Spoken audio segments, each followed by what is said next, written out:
అదే ఈ రగడు rough cinema ఇవన్నీ పక్కన పెడితే యూజువల్గా ఇప్పుడు సినిమా అనగానే ఒక తెలియకుండానే మాకు ఒక ట్రంప్లెట్ ఒకటి కొత్త ట్రంప్లెట్ ఒకటి తయారవుతాం.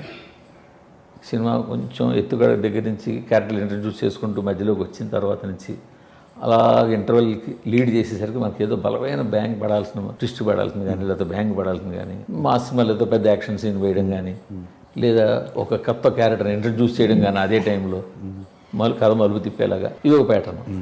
మళ్ళీ సెకండ్ హాఫ్ వెళ్ళిన తర్వాత క్లైమాక్స్ ప్రీ క్లైమాక్స్ దగ్గర కూడా బలమైన సీన్లు ఇట్లాంటి ఇవన్నీ గమనించి మీ స్క్రీన్ ప్లేని కూడా అలాగే మార్చుకున్నారేమో.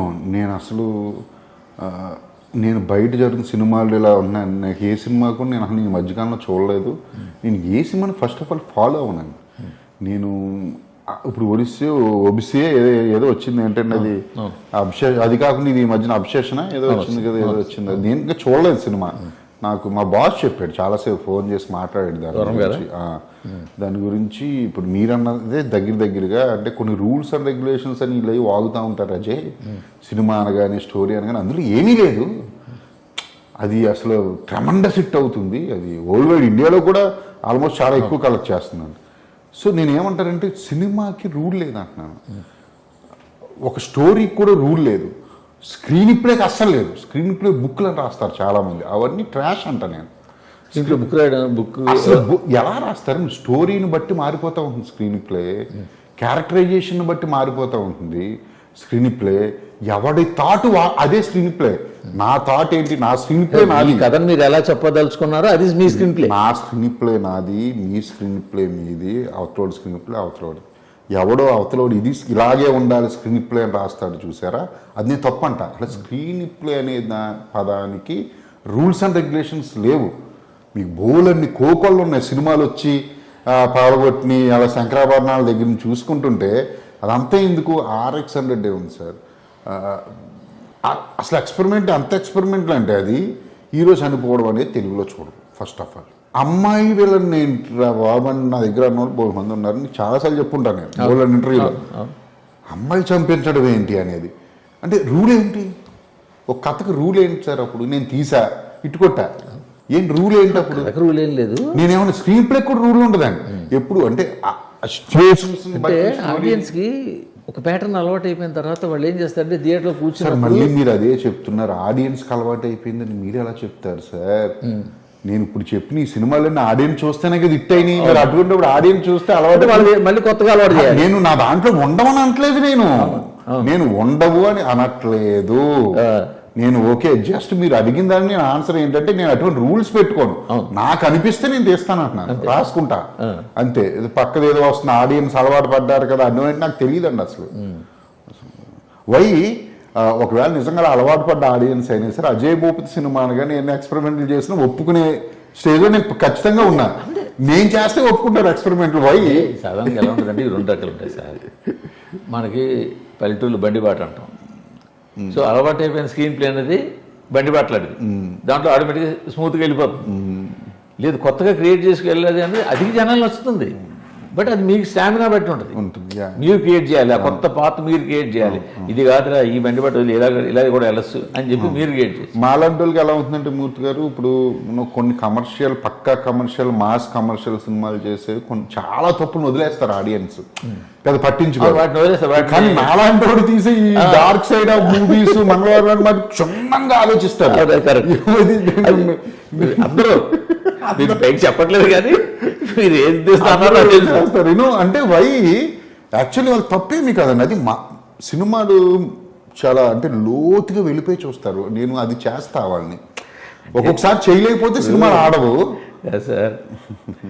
అక్కడికి సామెత ఉంది, పెట్టండి ఎలాగే పెట్టలేదు, రోజు పెట్టిదే నువ్వు ఎందుకు పెట్టలేదు అన్నాడు అని బిచ్చగడ అన్నట్టుగా. సరే ఆ పెద్ద కమర్షియల్ సినిమాలు ఎలాగో రొట్ట సినిమాలు లేకపోతే ఏవో అవి ఎలాగా ఉంటాయి. మీరు తీయగలిగి స్టామినా ఉన్న అజయ్ భూపతి కూడా ఎలాగ ఎందుకు తీయాలని అప్పుడు గోతంతో పెట్టుకుంటారు. అది మీకు మీ క్వాలిటీ ఆఫ్ మేకే మీకు శాపం కావచ్చు. శాపం అని నేను ఎప్పుడూ అనుకోను. నేను మీకు సార్ నేను ఆడియన్స్కి క్వాలిటీ సినిమా ఇవ్వడానికి నేను ఎప్పుడూ కూడా వెనకాను. మంగళవారం నేనే ప్రొడ్యూసర్. ఓకే, నా పార్ట్నర్స్ ఉన్నారు కానీ ఇన్వెస్ట్మెంట్ వాళ్ళని అసలు ఎవ్వరు హీరోనేమో 1.5 సినిమాలు, అప్పటికే సినిమాలు ఆల్మోస్ట్ పాయలు. అంటే తను ఇటు కూడా ఏమి రెండింటికి మీరే ఇచ్చారు. నేను ఫ్లాప్ కాదు, రెండింటికి మీరే ఇచ్చారు. నేను మా మహాసముద్రం తీసి ఫ్లాప్లో ఉన్నాను. మంగళవారం బడ్జెట్ 19 CR అయింది. 1 or 2 days అవుట్డోర్ షూటింగ్ చేశాను. అలా హైదరాబాద్లో కెమెరా పెట్టలేదు. వేరే ప్రొడ్యూసర్ అయితే ఒప్పుకునేవాడు కాదు. 70 days నైట్స్ చేశాను నేను. లైట్స్ గీట్స్ అలా మా ఊరు చూస్తే అదేదో పెద్ద పెద్ద పెద్ద లైట్లు పెట్టి కట్టిక్క చీకట్లో లైట్ చేయాల్సి వచ్చేది. ఇది ఎక్స్టీరియర్ మొత్తం ఊరు బయట. అంటే ఎంత లైట్ కావాలి. నేను అలా చేశాను కాబట్టే మంగళవారం అందరి మైండ్లోకి వెళ్ళిపోయిందని నాకు తెలుసు. చెన్నై, కేరళ అసలు దాని గురించి ఎంత మాట్లాడుకుంటారో, ఏ టెక్నీషియన్స్ ఎలా మాట్లాడుకుంటారని నాకు తెలుసు. నేను ఇందాక మీకు అన్నాను కదా, అది ఎంత వెళ్ళిపోయింది అనేది నేను మీకు మంగళవారం టు రిలీజ్ రోజున తెలుసు. అది నేను కేవలం ఆడియన్స్ కోసం మీకు తెలియదు సార్. మూర్తి గారు రిలీజ్ కరెక్ట్గా ఇంకో నెల ఉందనగా నా కారు బెంజుగారు అప్పుడు ఎందుకైనా బెటర్ అని బైక్ కొని పెట్టుకున్నాను. నేను తెలుసు. మీకు ఏం తెలుసు? నేను ఏమన్నానంటే అంత బడ్జెట్ నేను పెట్టుకున్నా సినిమాకి. నేను కాళ్ళ మీద కాల్ వేసి కూర్చొని నేను అన్నీ చేసుకోగలిగా. వై అక్కడ ఎవరున్నారు? మీరు సినిమా చూశారు. ఫస్ట్ హాఫ్లో ఓన్లీ క్యారెక్టర్స్ రన్ అవుతాయి. హీరో హీరోయిన్ ఉండదు. సెకండ్ హాఫ్ వస్తాయి క్యారెక్టర్స్. హీరోయిన్ పాయిల్ ఎంటర్ అవుతుంది, ఆ మాస్క్ మ్యాన్ ఏదో లాస్ట్లో ప్రీతి ఎంటర్ అవుతాడు తప్ప. అది నేను ఖచ్చితంగా నమ్మానండి. అది నమ్మకపోతే ఏది చేయం కదా. కేవలం ఆడియన్స్ కోసమే. చూడండి, సినిమా ఎప్పుడైతే జనాలు ఓన్ చేసేసుకున్నారో ఇంకా దాని గురించి వాళ్ళే ఇంకా ఎక్కువ మాట్లాడతారు. మీరు ఇప్పుడు మంగళవారం గురించి కానీ RX 100 గురించి కానీ మీరు ఇంత మాట్లాడితే జనం ఇంత మాట్లాడారు. వాళ్ళు ఓన్ చేశారు. లేదు సార్, నేను ఆఫ్టర్ మంగళవారం నేను ఎవరికైనా ఇంటర్వ్యూలో వెళ్ళని తెలుసు. ఒకే ఒకటి ఇచ్చా. నేను చాలా మంది ఫోన్లు చేసేవారు. ఇప్పుడు నేను మూడు అయిపోయింది. నేను వేరే సపోజ్ జనాలు రిసీవ్ చేసుకొని సినిమా ఉంటుంది అనుకోండి, మనం మాట్లాడాలి ఎక్కువ. లేదు నేను ఇలా తీశాను, అలా తీశాను, ఈ ఉద్దేశం తీశాను, ఆ ఉద్దేశంతో తీశాను మనం చెప్పాల్సి ఉంటుంది. మనం ఆయన చెప్పిన జనాలు అంటారు. జనాలు కరెక్ట్ అయ్యి నన్ను బోలక మంది సార్ నన్ను చెన్నై రాధాకృష్ణ మిక్సింగ్ అక్కడికి వెళ్తే వేరే సినిమాలు కూడా జరుగుతూ ఉంటాయి. తమిళ్ రాధాకృష్ణ మంగళవారం గురించి మాట్లాడతారు. మంగళవారం గురించి మాట్లాడితే అసిస్టెంట్ పిలిచినది నా దగ్గరికి వచ్చి అడుగుతారు. ఆ షాట్లు సార్ మీ మ్యూజిక్ ఇక్కడ ఫుల్ ఫేమస్, లేకపోతే ఆ షాట్లు ఎలా తీశారు అది. అక్కడ ఇంకా పెద్ద అక్కడైతే 5కి 4.5 అవి మొత్తం రేటింగ్లు. చెన్నైలో ఏది కేరళ మూవీస్కి ఇక్కడ మన వాళ్ళు ఇస్తారు కదా, అలాగా చాలా మంది క్వశ్చన్లు వేస్తూ ఉంటారు. సార్ అది ఎలా తీసారు, ఇది ఎలా తీసారు. మీ డైలాగ్లో మీరు పంచులు భలే వేస్తారు. అక్కడ 4.5 అక్కడ కేరళ సినిమాకి పర్వాలేదు ఇస్తారు కదా. అంటే మీ సెటైర్ ఏంటి చెప్పండి. సెటైర్ కాదు నాకు ఇక్కడ కూడా మంగళవారం అంటే ఫిలిం క్రిటిక్స్ అనే వాళ్ళని నేను అంటే ఇప్పుడు దానికి అర్థం కూడా మారిపోయింది సార్. ఇప్పుడు